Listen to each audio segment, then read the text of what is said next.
Okay, so today we're going to try something a little bit different. Different? Good. Yeah, we're going to take some really complex ideas and explain them in a way that would make sense to like the smartest person you can imagine.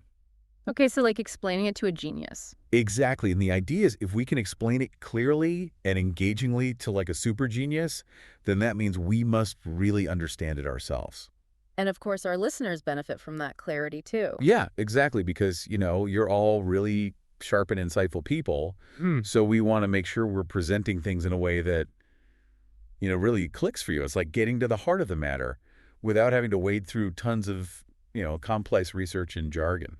And speaking of research, that's really where we've been digging deep for this deep dive. That's right. Tons of psychology studies, Yeah. specifically the ones that focus on, understanding and improving the human experience. And you find the coolest stuff buried in those studies, like nuggets of wisdom that can completely change how you think and act. Totally. And our job is to like extract those nuggets and present them to you Yeah. in a way that's, both accurate and immediately useful. Precisely. And as if we were explaining it to a very, discerning mind, someone who values both efficiency and depth. Yeah. Someone who wants to get to the good stuff quickly, but also wants to really understand it deeply. And that actually reminds me of this story Richard Wiseman tells about, I think it was a conference he was at. Yeah. And someone came up to him after hearing about all this research on happiness and basically said, look, I just want some genuinely effective advice I can actually use like right now. I love that, like, cut to the chase, what actually works. Yeah, exactly. So that's really our mission for this deep dive, taking all this amazing research from psychology and presenting it in a way that not only makes sense, but is immediately relevant and actionable, like stuff you can use today to improve your mood, your relationships, your life, basically. Absolutely. And I think we have some pretty surprising findings to share. We do. All right. So let's dive right in. The first thing we're going to tackle is this idea that big changes don't always require like massive effort. Right. There's this emerging understanding in behavioral science that small actions can actually lead to really rapid change.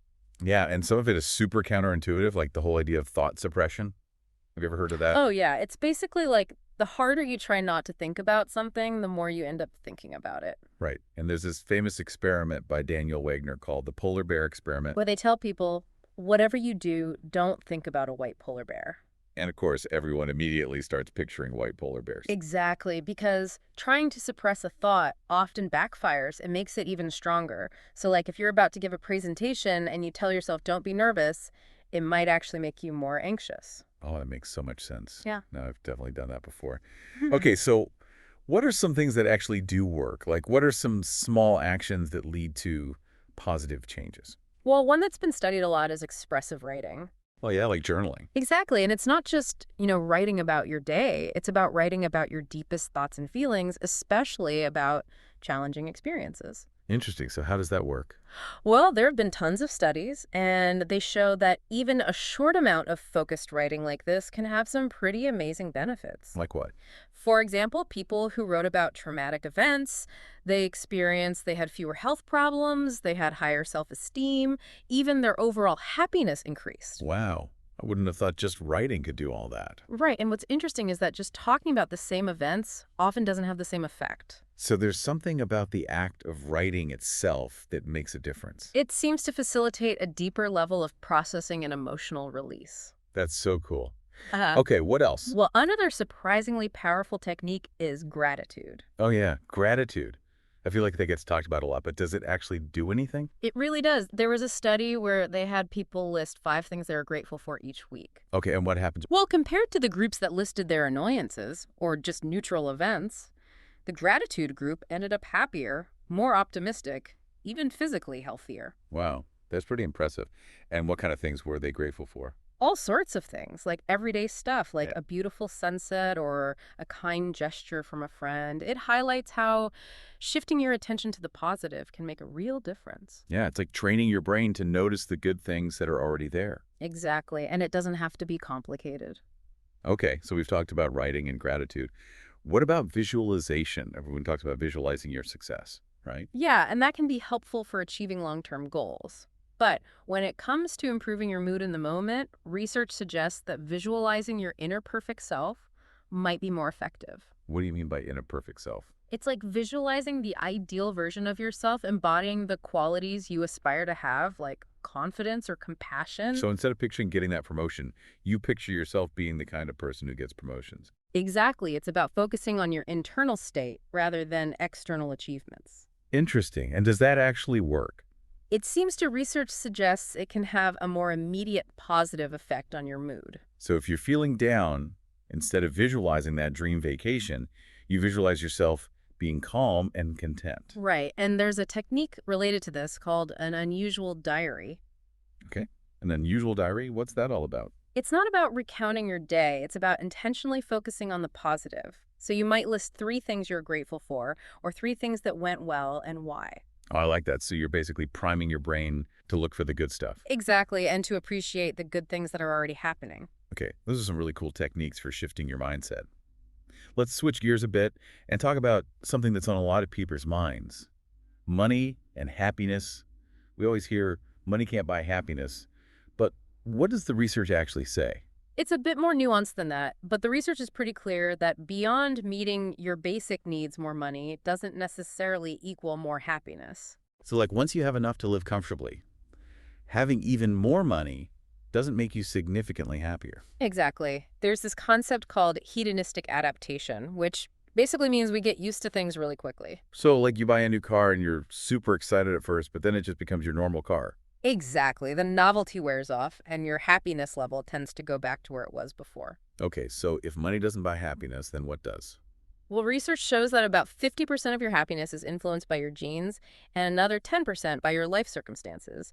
But that leaves a significant 40% that comes from your daily thoughts and behaviors. So we have a lot more control over our happiness than we might think. Absolutely. And that's where things like gratitude and positive thinking come in. Okay, so we can't control our genes or our circumstances, but we can control how we think and act. Right. And when it comes to spending money, research has actually found some pretty specific things that can boost happiness. Like what?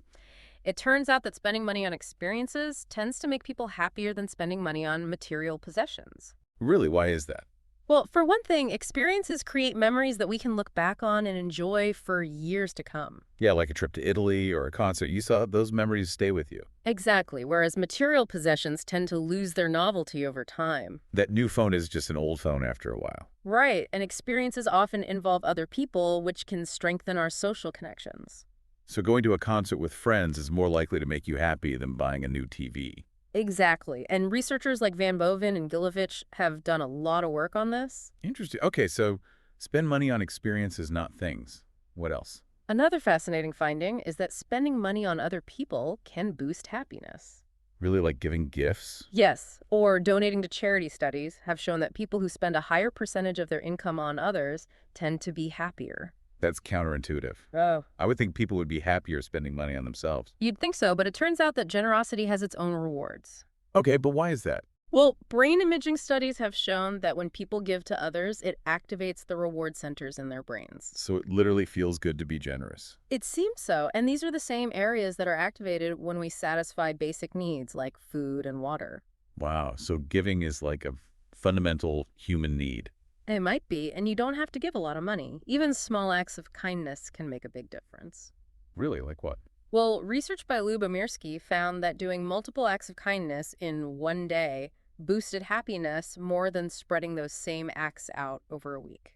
Interesting. So it's like a concentrated dose of kindness. Exactly, and it doesn't have to be anything major like holding the door for someone or giving a compliment. Okay, so we've covered how to shift our mindset and how to spend our money wisely.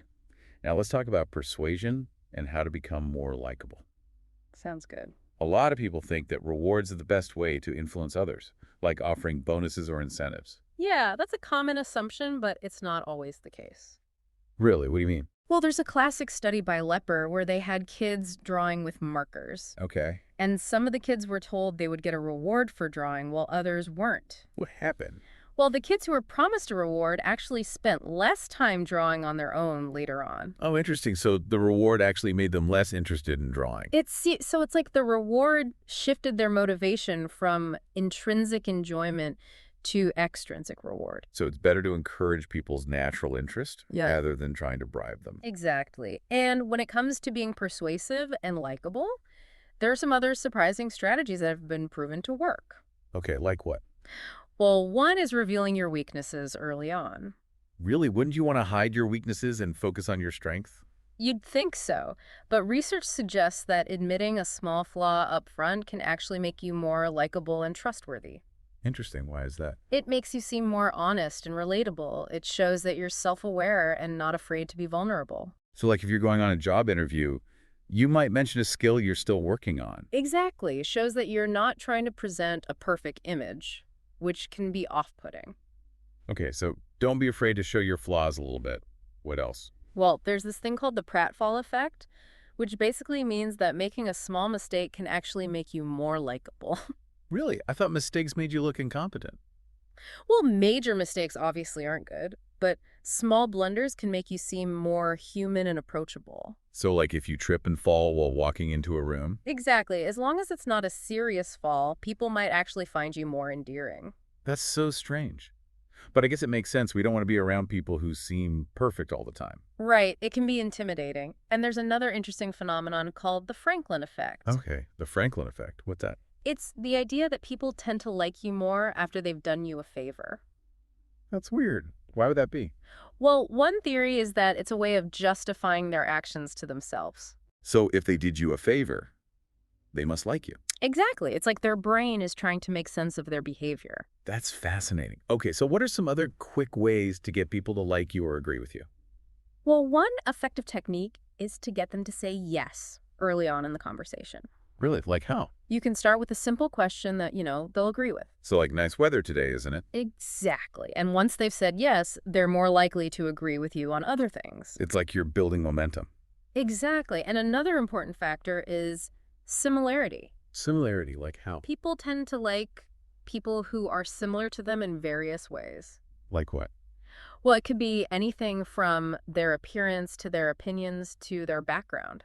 So if you want to persuade someone, it helps to find common ground with them. Exactly, and emphasize those similarities. And you know what else can help humor? Really? I thought humor was risky in a professional setting. It can be, but when done well, a little bit of humor can go a long way. Well, it can lighten the mood, make you seem more approachable, and even make your arguments more memorable. So a well-placed joke can actually help you persuade someone. It can, and there's research to back that up. Interesting. Okay, so what about when you're the one who needs help? There's this thing called the bystander effect, right? Right, that's the phenomenon where people are less likely to help someone in need when there are other people around. Yeah, it's like everyone assumes someone else will take care of it. Exactly, and it can be really dangerous, but there's a simple way to overcome it. What's that? If you need help, single out a specific person, make eye contact, and tell them what you need. So don't just yell help to the crowd. Right. Address a specific individual and make it clear what you need them to do. That's really good advice. Okay, what about those classic persuasion techniques like foot in the door and door in the face? Do those still work? They do, and they're really interesting. Foot in the door is where you start with a small request and then follow up with a larger one. So like asking someone to sign a petition and then asking them to donate money. Exactly, and the idea is that once they've agreed to the small request, they're more likely to agree to the larger one. Interesting. And what about door in the face? That's the opposite. You start with a large request that's likely to be rejected and then follow up with a smaller one. So like asking someone to volunteer 20 hours a week and then asking them to volunteer 5 hours. Exactly. And the idea is that the smaller request seems more reasonable in comparison. Okay, so it's all about framing. Exactly. And there are even more unconventional techniques like the peak technique and disrupt than reframe. Those sound intriguing. What are those? Peak technique is where you make a really unusual request like asking someone for 37 cents instead of a quarter. Why would you do that? It catches their attention and makes them more likely to comply. Really? I guess it makes them stop and think. Exactly. And disrupt, then reframe is where you say something unexpected to disrupt their thinking and then follow up with your request. So like saying, this product costs 3 easy payments of 19.99 instead of just saying $59.97. Exactly. The unexpected phrasing can make them more likely to buy. Okay, those are some pretty clever techniques. Definitely. Let's move on to stress management and decision making. When you're feeling angry, it's tempting to just let it all out, right? Like yell or punch something. Is that actually a good way to deal with anger? Well, the idea of catharsis is appealing, but research suggests that venting your anger can actually make you more aggressive. Really? So punching a pillow isn't a good idea. It might not be. It seems to reinforce the anger rather than releasing it. Okay, so what should you do instead? Distraction is often a better strategy in the moment. So like go for a walk or listen to music. Exactly. Anything that shifts your focus away from the anger and in the long run, trying to find some positive meaning in the experience can help. What do you mean? Well, research has shown that people who try to find the silver lining in negative events tend to feel less resentful. So instead of dwelling on how unfair something was, you try to find some lesson or opportunity in it. Exactly. It's about reframing the experience in a more positive light. And speaking of reframing, there's this fascinating study about mindset and blood pressure. Okay, tell me about it. They had these hotel room attendants who did a lot of physical work, but didn't really think of it as exercise. Okay. And they told some of the attendants that their work was actually a great workout. What happened? Well, the attendants who were told that their work was exercise actually showed improvements in their health. Really? Like what kind of improvements? Their blood pressure and body mass index went down. Wow. So just believing that their work was exercise made them healthier. It seems so. It highlights the power of our beliefs. That's incredible. Yeah. Okay, so mindset matters a lot. What about decision making? Are there any common mistakes people make when trying to make good decisions? Well, one big one is groupthink. Groupthink. What's that? It's when a group of people are so focused on reaching consensus that they don't properly consider all the options. So they just go along with what everyone else is saying? Exactly, and it can lead to bad decisions because they're not thinking critically. Okay, so how do you avoid groupthink? It's important to encourage everyone to speak up and share their opinions, even if they're different. So make sure everyone feels comfortable disagreeing. Exactly. And what about regret? Do you ever feel regret after making a decision? Of course everyone does. Well, research suggests that people tend to regret the things they didn't do more than the things they did. Really? Why is that? It seems to be related to our imagination. How so? We tend to imagine all the positive things that could have happened if we had made a different choice. But we don't imagine all the negative things that could have happened. Exactly. So it's important to remember that every choice has both potential benefits and drawbacks. So don't romanticize the path not taken. Right, and there are different ways people approach decision making. Like what? Well, some people are maximizers. They try to find the absolute best option. And others are satisficers. Right. They just look for an option that's good enough. And which is better? Well, research suggests that satisficers tend to be happier. Really, why is that?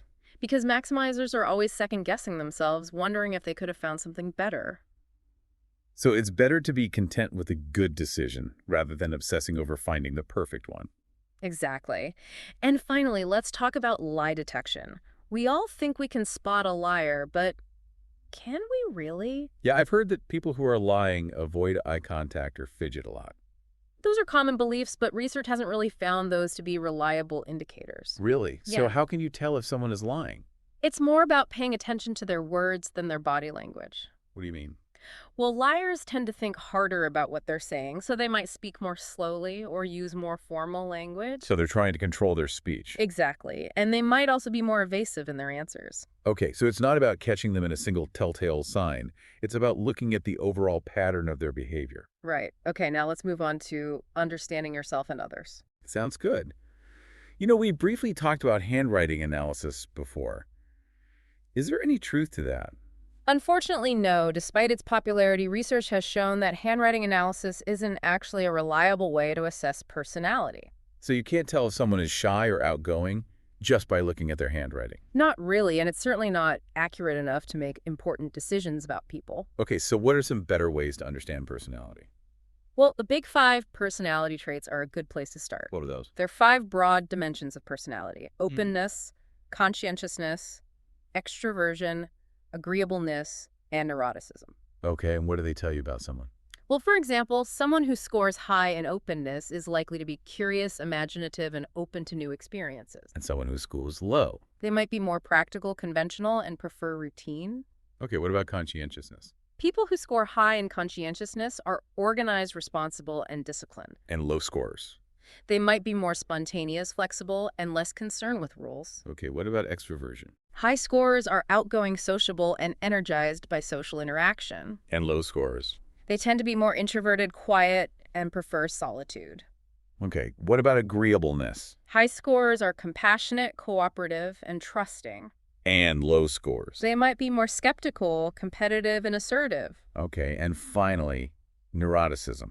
High scores are more prone to anxiety, worry, and negative emotions. And low scores. They tend to be more emotionally stable, calm, and resilient. Okay, so those are the big 5 personality traits I've heard. That you can also tell something about someone's personality by the length of their fingers. Yeah, there's some research on that, but it's not as well established as the big 5. Okay, and finally, what about that whole left brain, right brain thing? Yeah, that's a bit of an oversimplification, but the idea is that different parts of the brain are specialized for different functions. So, like, the left brain is more logical and the right brain is more creative. It's not quite that simple, but there's some truth to it. Okay, and is there any way to tell which side of your brain is dominant?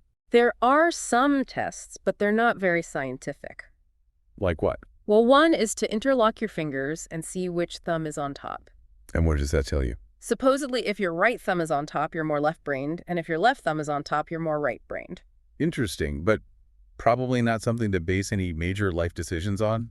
Probably not, but it's a fun thing to try. Okay, so we've covered a lot of ground today. We have. We've talked about how to shift our mindset, how to spend our money wisely, how to persuade others, how to manage stress, how to make better decisions, and how to understand ourselves and others. And all of this is based on solid research. That's right. We've tried to present these complex ideas in a way that's clear, concise, and actionable. And hopefully engaging. Exactly. We want you to be able to take these insights and use them to improve your life. So as you go about your day, think about which of these ideas resonated with you the most. What surprised you? What challenged your assumptions? And how can you apply these insights to your own life? Food for thought. Well, thanks for joining us for this deep dive. We hope you found it informative and inspiring. Absolutely. And we'll see you next time. See ya.